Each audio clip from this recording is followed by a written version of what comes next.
Other interesting business news, you have Subway sold to Dunkin Donuts owner. Now, perhaps this actually makes a lot of sense when you think about it. Both companies make sugar bread.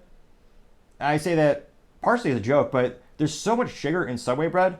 In other countries, I believe also in Ireland, they were sued in court successfully. They can't call it bread. They have to call it confectionery bread or a pastry because there's so much sugar in that crap that other countries consider it a dessert item, which kind of tells you the nutrition facts of that bread in the United States. Although the marketing used to be pretty good, people thought it was healthy. They've subsequently gone down in popularity, but it looks like they're being sold to a parent company. Maybe they'll get a book deal where they're buying their copious amounts of corn syrup, or maybe hopefully they get some real cane sugar. But I digress. It looks like the company was sold to the investment firm by the name of Rourke Capital, and they're a private equity group that owns a wide array of restaurants, including Dunkin' Donuts. Well, they rebranded it, now it's just Dunkin', which perhaps, not that great of a marketing in my opinion, just because the old name was good and everyone knew it. I guess they thought people were lazy, so they just shortened it perhaps. But it looks like they also own a couple of restaurants, including Sonic and Carvel. I mean, it's a little disappointing because Subway, it really didn't advertise this fact, but it was family owned. It started back in 1965 over in Bridgeport, Connecticut by Fred Dulce and Peter Buck. Tries to say individual owned, not family owned. But it's fascinating. They say that it's going to open up tens of thousands of new locations, but globally, I just don't see that happening. They're buying a dying brand. So they're investing in a company that's been going downhill precipitously the past couple of years.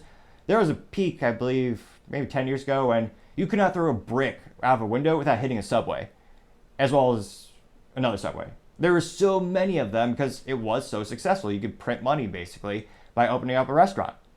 Now, it's one of the worst restaurants when you look at how much they make. So the last survey came out where they talked about how Chick-fil-A was one of the most successful restaurants because per store they're making, I believe, $7 to $8 million per year. Contrast, I think that's revenue, not profit. Contrast that to Subway, their average store income, again, this is revenue, not profit, is $500,000, which is nothing for a restaurant store franchise. If you take into account they have to pay for heating, cooling, internet, electricity, you have the cost of materials in terms of the actual Subway sandwich, all that sugar, a couple of vegetables, you have to pay the employees, their salaries, or their hourly wages. All that adds up, so they're not actually making a lot of profit per store, which is why they were actually previously saying, we want less individual owners, more businesses or companies that specifically own 10, 20, 30 Subway stores so they can make a profit, because in the aggregate, if you have a little bit of profit per store, it adds up. So they've been going downhill. Jersey Mike's is doing much better with their marketing. They hired Danny DeVito, and they got their fresh sliced deli. Subway's playing catch up. They only just now bought, I believe, the fresh deli meat slicers. For years, they just had it pre-sliced, which, again, I'm not a nutrition expert. I don't know if there's anything different in terms of the health benefits of pre-sliced versus sliced, but the consumer perception is that sliced is much more fresh, and some people, I'm sure, will argue to the red in the face that it's fresher and it tastes better. Whether it's true or not doesn't matter. It's the point of what's the customer perception. So only Subway just now, I believe 2 months ago, they said, we're going to buy some of the slicers in the stores. So they're very much playing catch up. A lot of the stores are old, worn down, and again, they had over-market saturation, similar to GameStop. So if anything, I think they're going to decrease the number of stores overall. Maybe I don't know if they have to buy people out of their contracts, their franchise agreements to shut them down. But it'll be interesting to see if they could turn it around.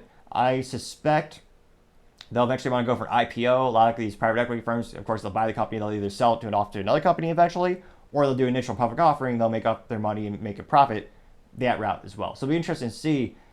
But yeah, they sold for a little bit, about $9 billion, which, again, to me, I don't know if it's, I'm sure they looked at their books and I'm sure they think it was a great deal, but for such a dying brand, it's going to take a lot of work to turn that ship around.